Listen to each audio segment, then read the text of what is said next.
Sportsmen everywhere, I'm Jim Thomas. During the next 30 minutes, we're going after big red snapper with light tackle. You'll thrill to a bow hunter taking big game. And then it's fishing family style in Lake Michigan, so please don't go away.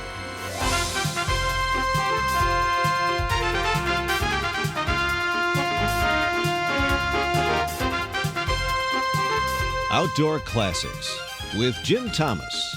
The most exciting fishing and hunting action on television for over 40 years. Come along with us now as we travel the globe and experience fabulous fishing and hunting the way you want it to be.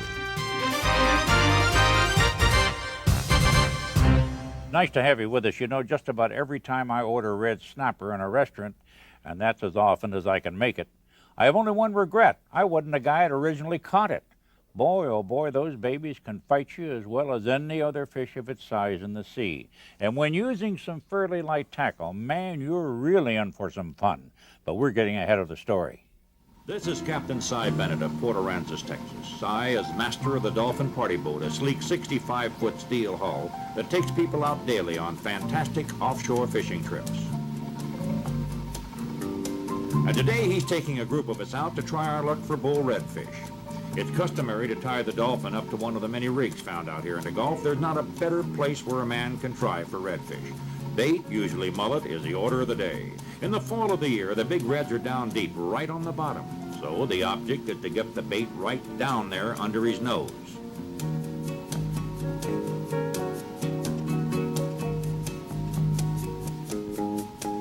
And in order to do that, you need sufficient weight, because you have quite a current to fight also. Baited lines are in the water, and it doesn't take long before the action begins.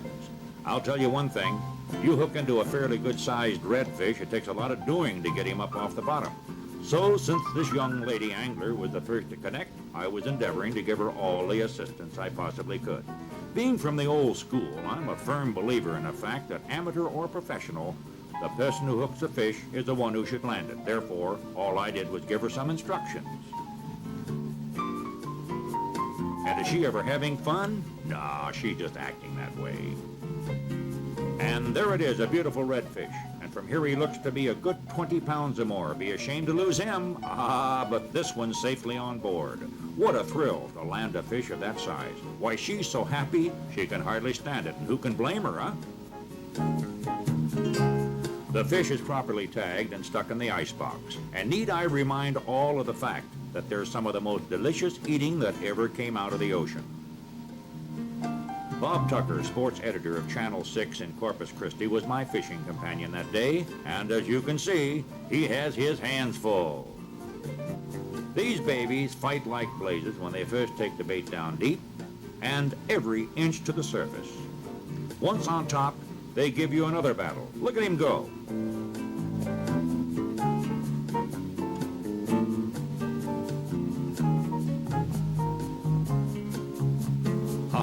But here's one that didn't get away.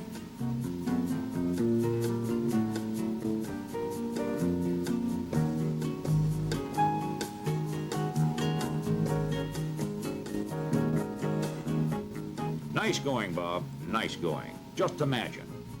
This guy lives down here and has access to this type of angling anytime he can get out. Captain Bob Kelly, a well-known local angling expert, takes charge of the redfish, properly tags it, and puts it on ice. More cut bait is prepared. When the redfish are running, there's no time to waste. See what we mean? There's another dandy on the line, and just watch him cut up the surface of that water, would you? It isn't often that all members of a party boat connect with redfish ranging in weight from 22 to 37 pounds. This is really something to write home about. Yes, sir, there's mayhem on the Dolphin today. Everybody's been busy, either landing fish, putting bait in the water, or preparing more bait.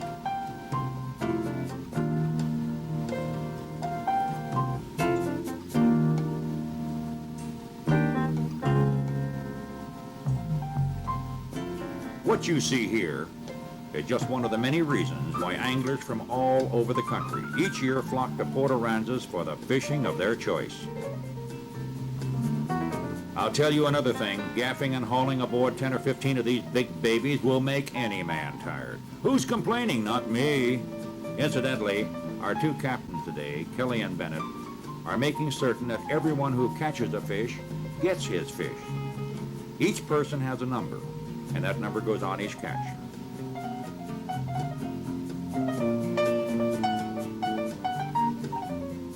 And from here, I'd say that number is going to be used quite often today. Oftentimes, several are hooked at the same time and lines cross, but somehow, miraculously, not one fish was lost. Let's just sit back and enjoy this action.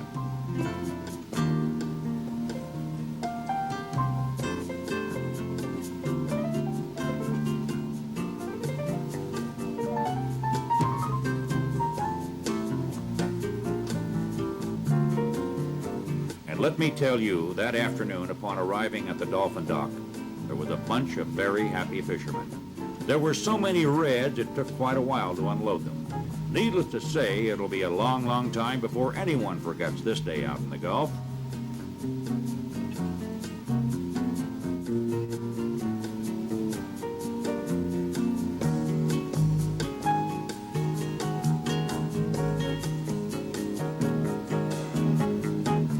Yes, sir, there are a lot of tired but extremely satisfied anglers.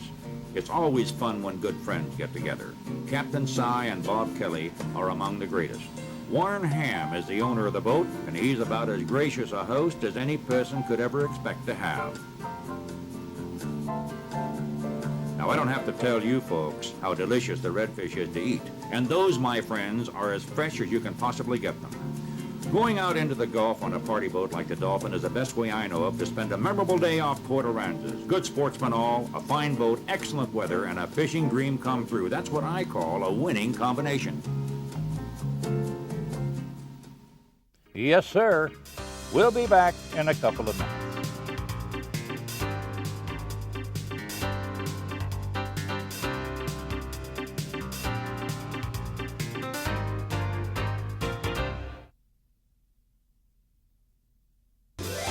One of the best outdoor experiences I ever had was the first time I went into the field with a bow hunter. It was a long time ago, but I'll never forget it. The bowman was Ben Pearson of Pine Bluff, Arkansas, and Ben had his own archery company out there. In fact, we did a film of Ben hunting pheasants with a bow, probably one of the first films of its kind ever made. Anyway, be that as it may, I sort of got hooked on this archery stuff. Now, Fred Bear was another great archer, and Fred's taste sort of centered around big game as well. Come along with us and you'll see. They say that everyone in this part of the country flies their own airplane.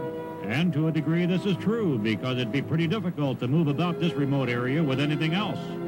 Yes, with an aircraft, enterprising sportsmen can reach a hard-to-get-to lake like this in a matter of an hour or so from their base, instead of taking days, even weeks, trying to portage in, if in fact it were at all possible to arrive at this spot on foot in the first place.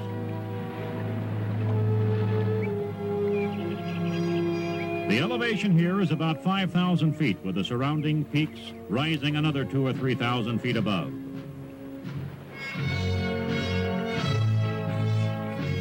Next morning finds Fred Bear and his hunting companion, Glenn St. Charles, riding their sturdy mounts under clear skies and over a carpet of wildflowers.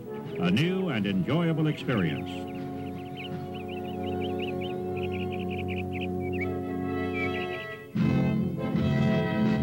The guide's trained eyes spot a mountain goat at a higher elevation. The expert takes a look and finds that it's a billy, so he decides to try for it. The horses can go only so far, so they're left to enjoy the view while the men take to the cliffs. It'd be a mighty long drop if he slipped here. The mountain goat chooses to live in such places that would be inaccessible to such animals as deer, and often where even man cannot follow. In a strict sense, the mountain goat is not a goat at all, but is more nearly related to the goat antelope of Asia, or the chamois of Europe. No other animal surpasses him in sheer mountaineering ability. The foot of the mountain goat is a marvelous structure, furnished with a suction pad beneath a knife-edged hoof. enabling it to grip the sleek rock surfaces upon which most of its traveling is done. The hunter tries to work to a higher position than that of the goat, since the animal seldom looks for danger from above. In this process, care must be taken to avoid loosening any rocks. The noise of their descent would alarm the animal.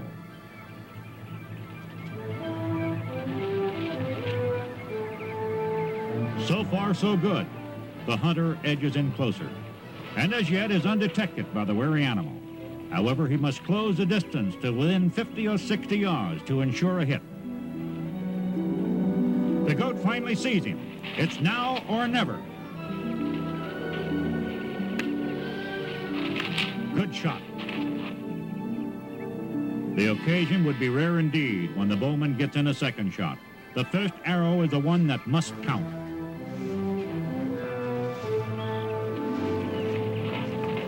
Well, his arrow did connect, and soon he's proudly examining his prize. The mountain goat is not a particularly large animal and doesn't wear spectacular horns, but he is considered one of the top trophies in this country by riflemen. So it serves to follow that this bow hunter has every reason to be proud of his success. The following morning, Fred Bear decides to go in search of a larger animal. He fits the carefully sharpened arrows into his bow quiver and prepares to leave camp.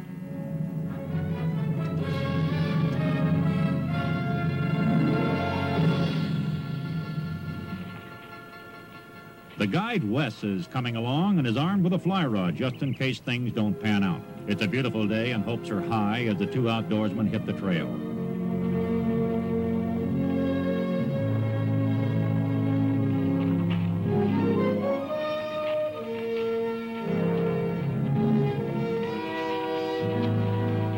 Almost as soon as they reach the river, a huge bull moose is sighted upstream. The moose is the largest member of the deer family, and this fellow certainly looks the part. Quietly, they begin their approach through the cover of the trees. Any ideas concerning fishing are quickly forgotten.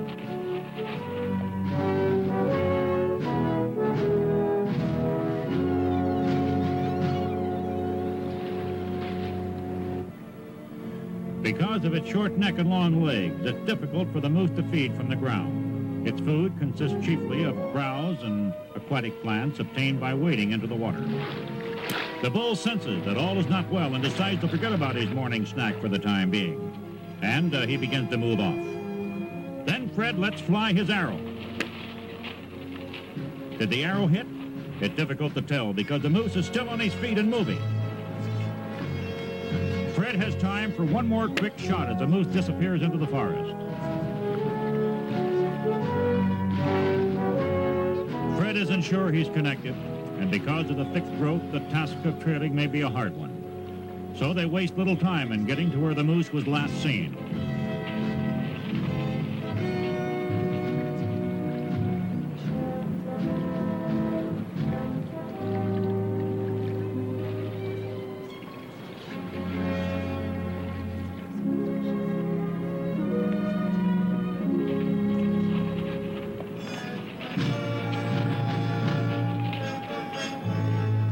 One clean shot did it, an almost instant kill. And what an exhilarating feeling any archer must experience when he comes upon the game he's traveled so far to bag. There is no doubt about it. Any man who handicaps himself with a primitive weapon like the bow and goes out after big game is a sportsman in the truest sense of the word. In his endeavors to stalk to within a mere 40 or 50 yards of his quarry, he is placing himself at a distinct disadvantage and placing nearly all of the odds in favor of the animal. Yes, he certainly has the right to be proud of his accomplishment. Fred Bear, who also had his own plant in Grayling, Michigan, hunted all over the world with great success. We'll be showing more on archery in the future, too. Okay, let's take a short break.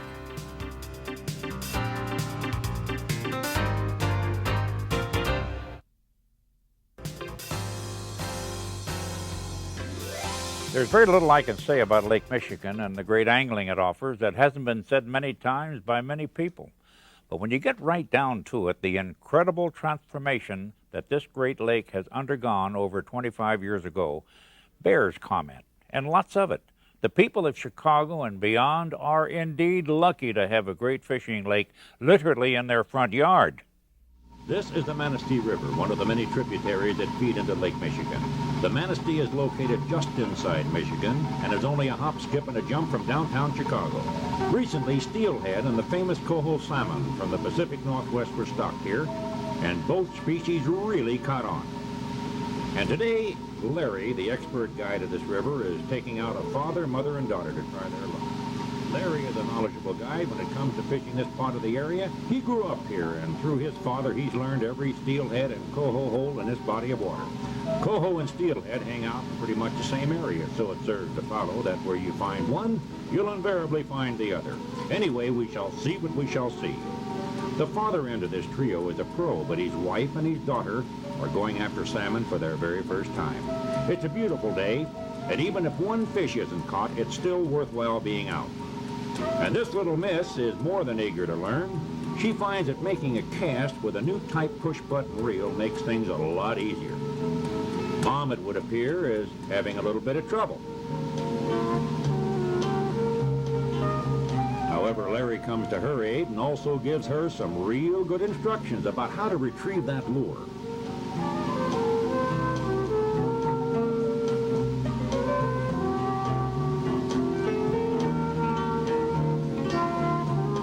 Quite naturally, Dad is going to show his family how this game is played. For a moment there, it looked like the little girl is snagged up. But when that snag starts to move, mayhem breaks loose on the boat. Lines are quickly reeled in, and everyone gets set for the fight that this little miss will certainly have on our hands. Let's watch this.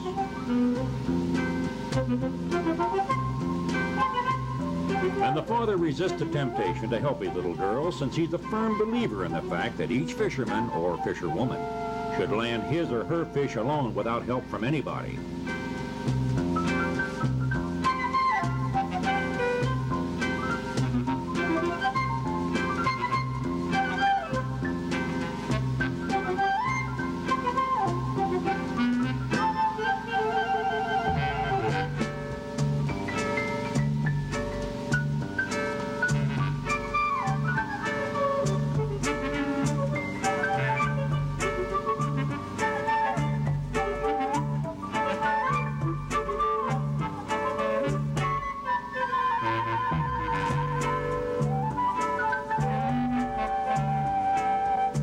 It's a Coho salmon, and a darn good one, too.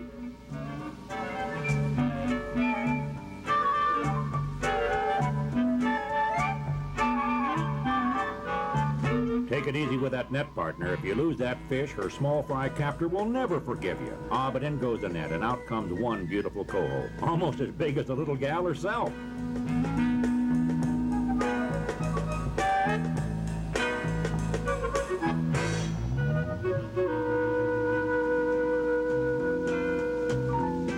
The guide quite naturally thinks it's apropos for the little girl to hold her first Coho, but she respectfully declines. Well, Dad knows by this time that he's not going to catch all the fish.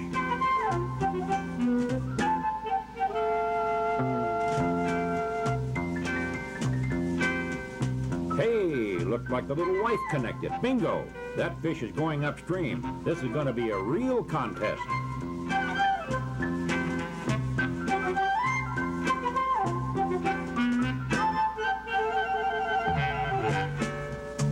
Look at that. Did you see that baby come out of the water? It's hard to tell who's the most excited on this boat. There he goes again. Wow. From here, it would appear that Mom had done everything right so far, but that fish is still full of fight. With a fish jumping like that, you got to be careful that another jump doesn't throw the lure.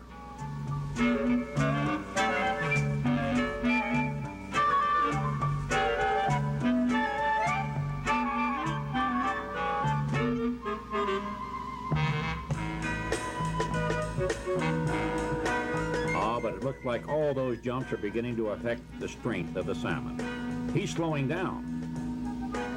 Finally, in goes the net, and out comes one of the most beautiful fish we've seen in a long, long time. Good going, gal. Good going.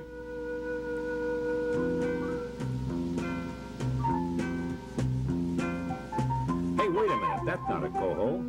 That's a Chinook. No wonder he fought so hard. He's only a small one, though. Some of his larger brothers will go as high as 50 or 60 pounds.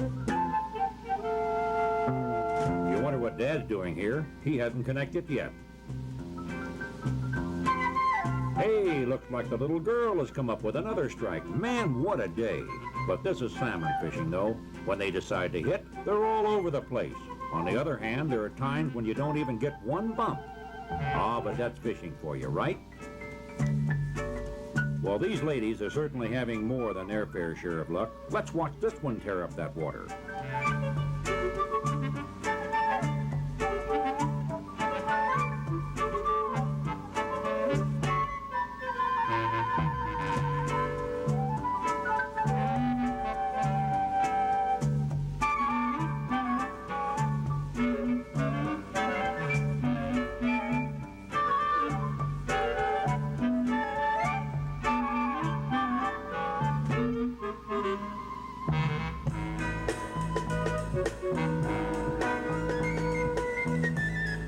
Once again, the net comes into play, and it's Coho on board, the second one of the day, caught by this lovely young fisherwoman.